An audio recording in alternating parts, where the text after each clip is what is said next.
avoi hi ot mathalak in active salak in sat le aroi hi jing yat ma matha ma nei ka jing ro da ma sang ngai ka jing khro khang sam ma sang ngai thala la nectar flow thing we are awon we are matha da sam ga phanga tam li ba ka jing ro la ka ha bing hing tar te li aru ji matha da mang khyo matha da sam phangau da ara ka hau thea wan phoi da ka ha bing ya aru jang phol re frame ga khang se cha ka ma chang nang e ka jali chang da le ji ji ka ba chang phoi re hi ki jing maro ni je hi hap tak le khui pa yaw re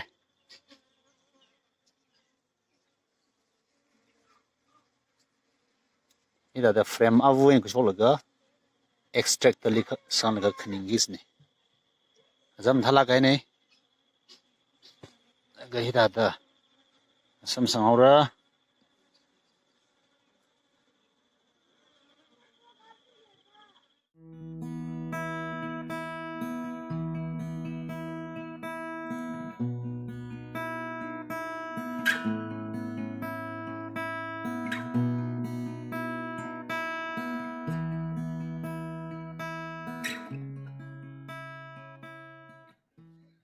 Hello, Aminem. Good afternoon.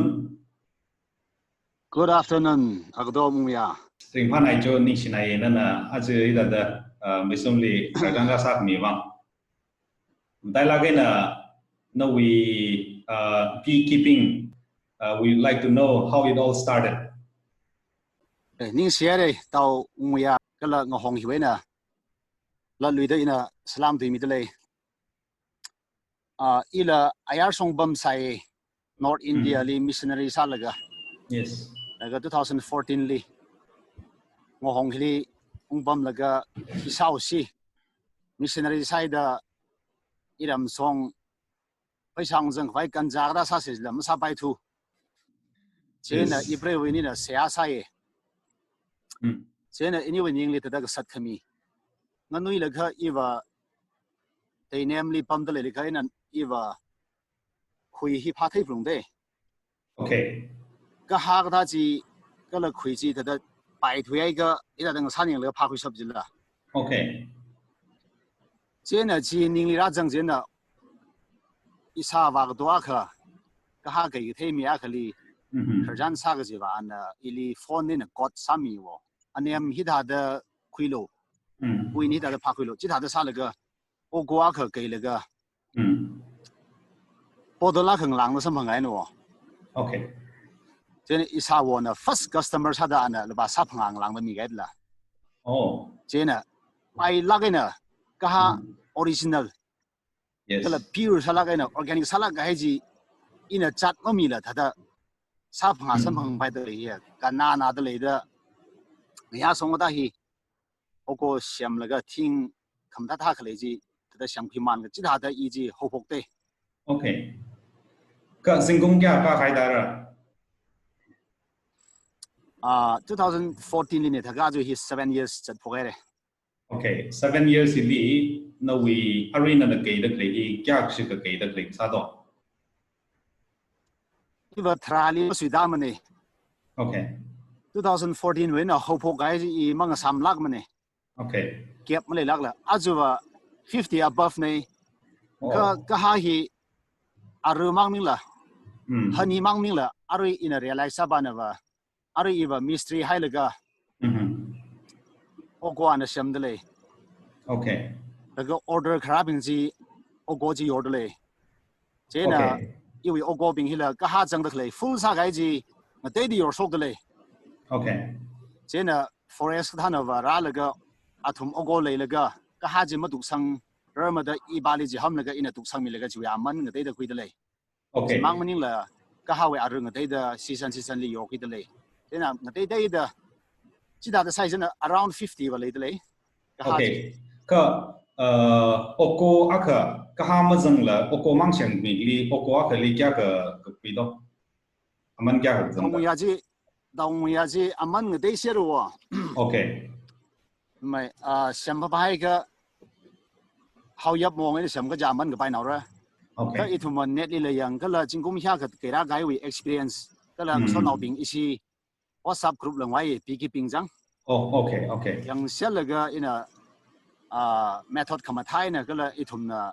cái na cái bài yes arai nè cái xem gì minimum charge 3,000 cao thiếu đấy okay Oko không thà cái thời gian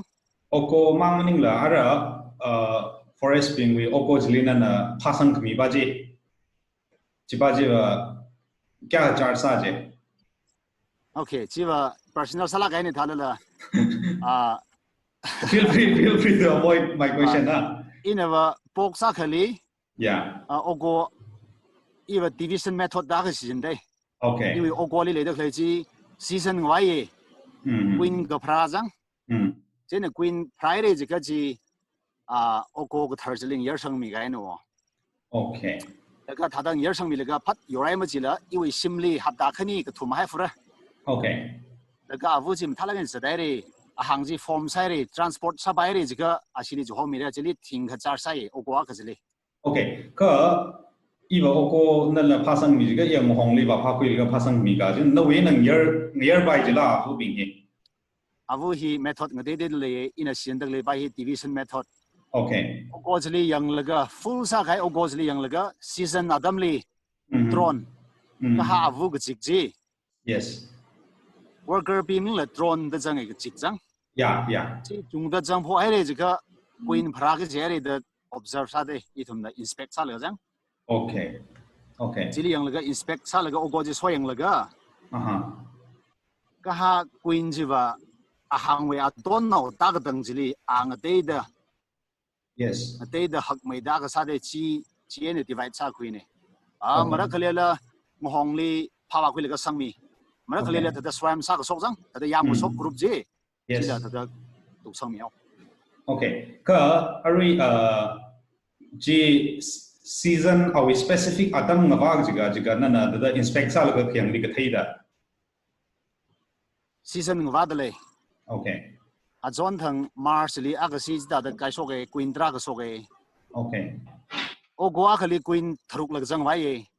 oh chi tha ga I thum na decide sa ra sa tha daw ni ga kai kha jang ba kham tha ji okay I tha da forest na ga hai tha da Oko already khali ji hai cha kha ji li ma thang divide sa khu ba ye okay ka ari ka ha aru na na kai da kle aru ka khui hi hiwi cycle hi kya ka toy da khui pai ji to da ma pung pha khai ka ha ko ga ni ko hi ji nectar flow da wai wo okay Brahman le aru hon hi aju chang hi ka hau thei ho da iram na kwang hang thei ka sat sok la ga yes kham yo na dam li ngui ga chai ba si ji ngai li ta tung la ga jang ji aru hon on ma hung de le de I wi lem hi li ba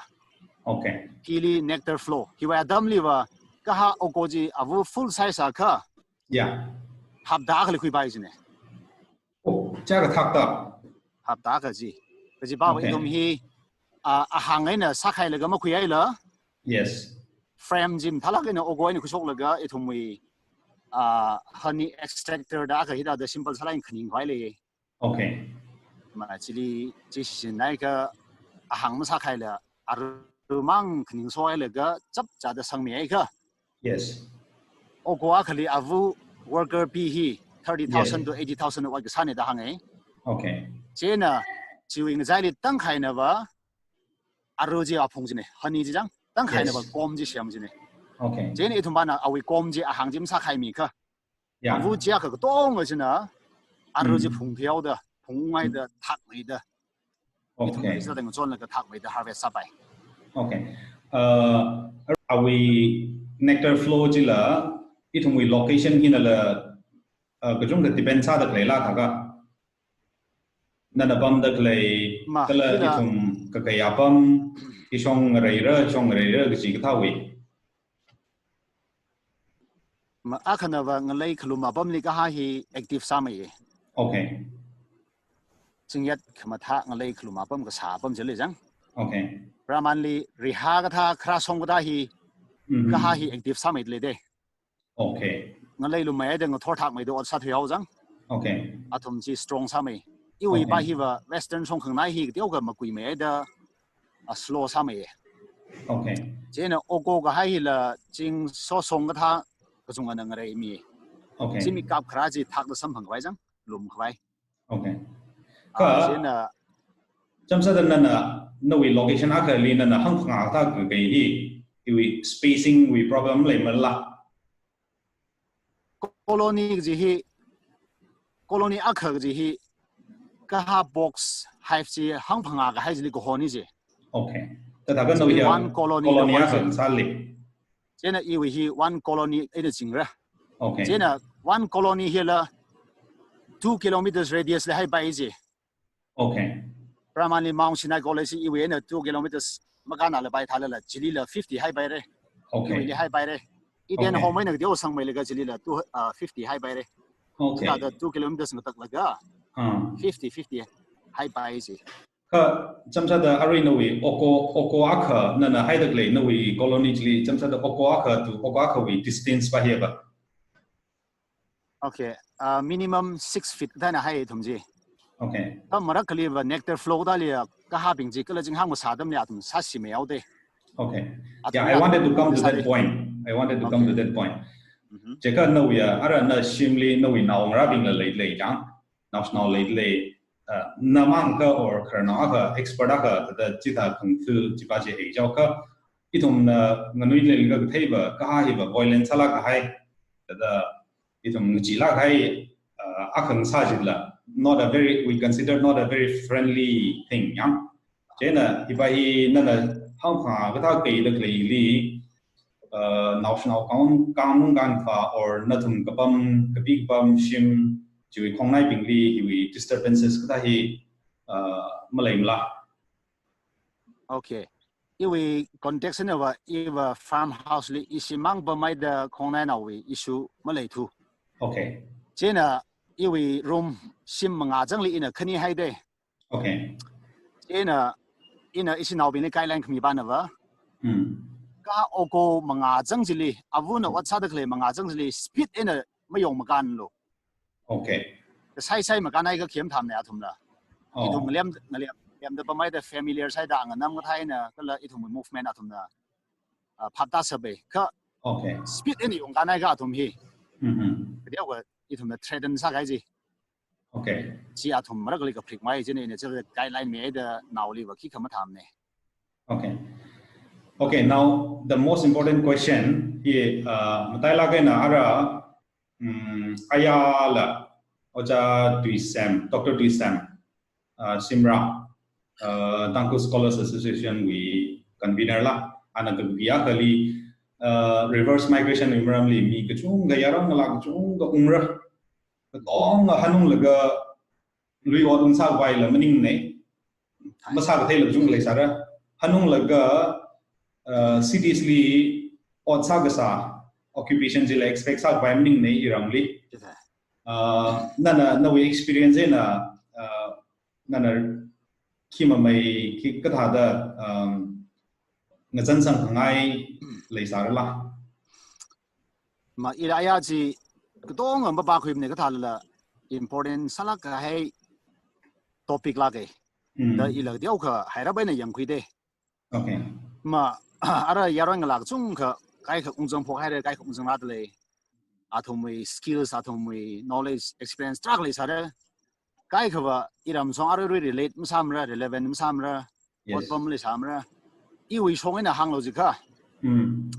chi tha da otbam la phamaman se kala sak thais la musamaman se ka pi giving here la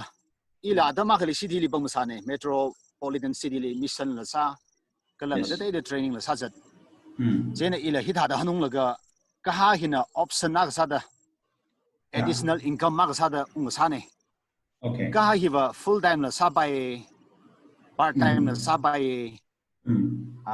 o khani mang la hai bai hang phanga la ili la chung mai da hai bai okay kala ina sok da khlai hili tiau kha da na hiao yang la ga hang hai ba na ba kaha hi ba snow bin la kai bai khar nau bin la kai bai yaron na la ung dak leibing hela kai bai sere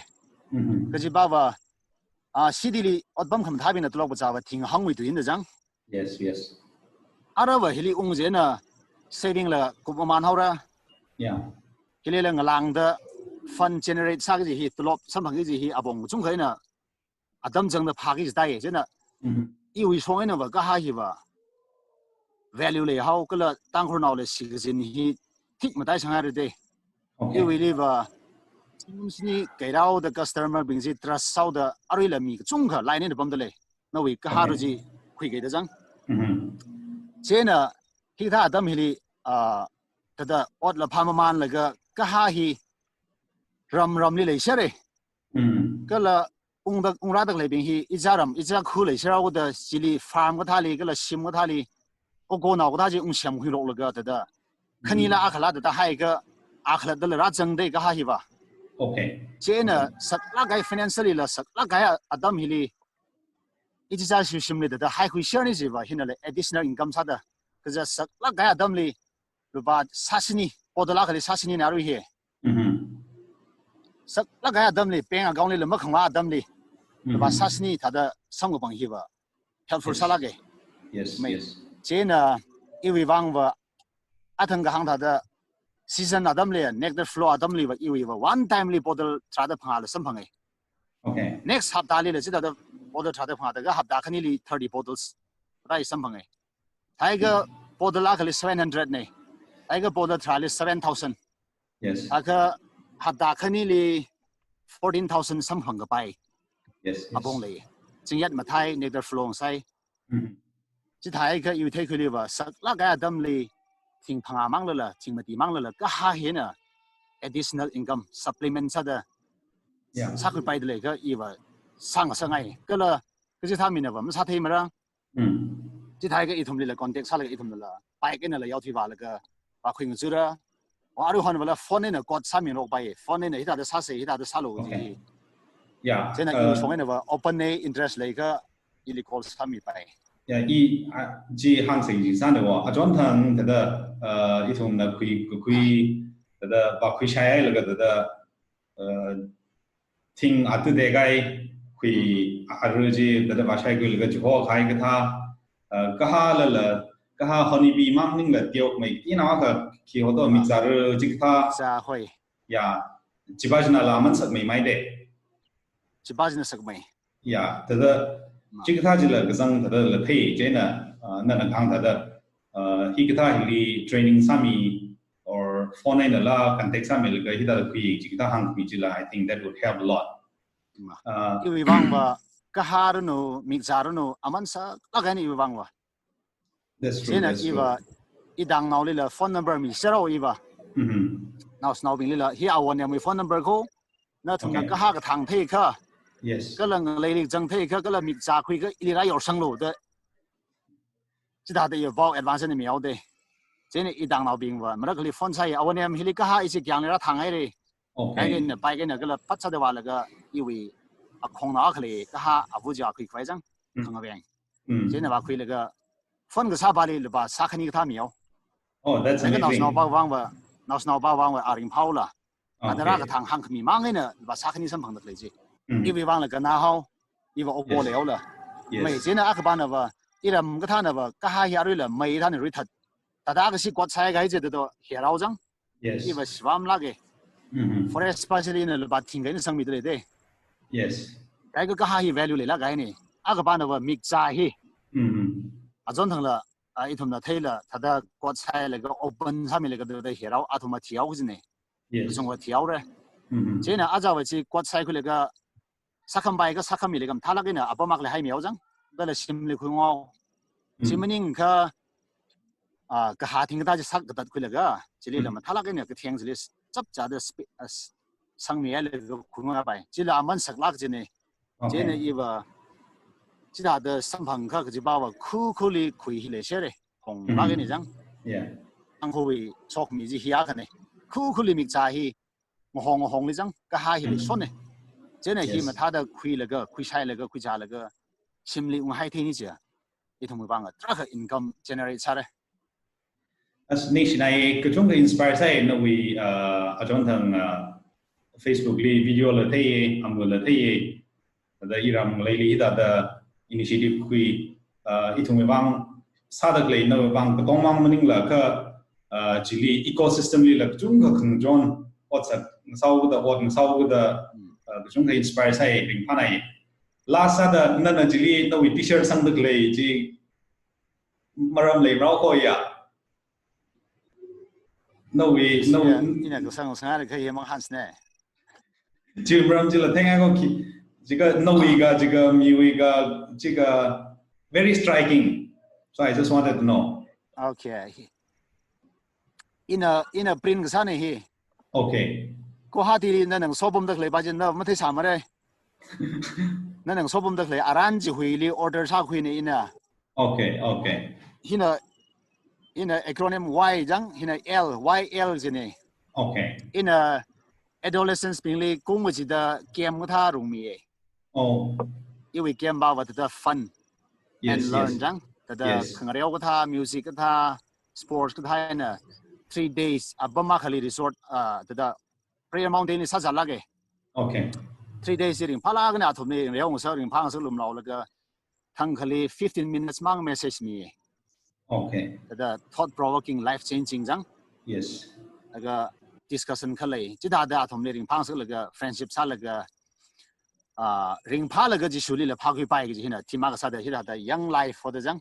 Okay. youth light the sa day ji wi Oh. ti sa ga sang ni na Oh, nice so very inspiring. Aju na da itu wing chaili ayarli pampam laga hanung laga hidada hikta bomen na itu mirin sangla ga na ring pai nan ta bai na ring pai da itu ramsong lấy sau thì chỉ có ngang được tukan cái sa lấy sau thì chỉ có ngang được cái cari cái thầu lấy sau thì chỉ có ngang được cái phùng áo hậu ta là cái khring mình cái vay mất lấy đó chỉ vì mentality nằm can một số chỉ là chỉ khác tâm đi khi đó là English thế gì thì chẳng cắt những gì riêng phải now the simung cái mất xoay là tao thì ra sao đấy and thank you so much for joining welcome so somehow now say riêng phải ko chờ